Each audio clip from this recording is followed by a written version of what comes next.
Magandang umaga mga idol, tara samahan nyo kami mamiwas. Kasama ko nga pala si Kuya AR at si Paring Macdo. Dito guys, naglalakad na kami papunta sa aming bangka. At ayun, let's go!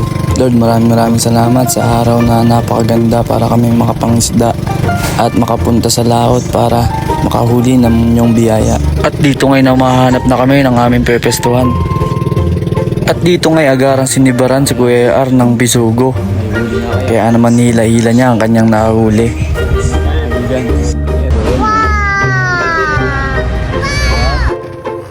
Mga guys. So yun, hanap uli kami ng panibagong pwesto na aming mga pepestuhan. Kasi wala masyadong sibad dun sa unang pwesto namin guys. Kakaunti.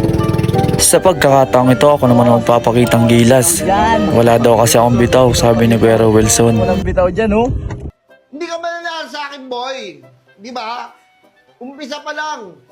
Hindi kita kamats, boy. Ito. At dito, muli akong sinibaran. Kaya naman dali-dali ko nang hinila yan. Kuya Wilson, ito na yung sinasabi mo walang bitaw. Nakakahuli.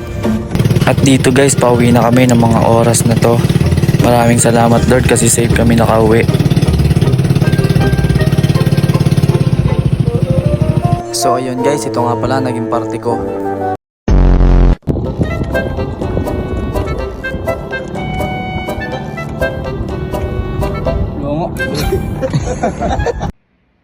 Aray ko. Ayos na yan.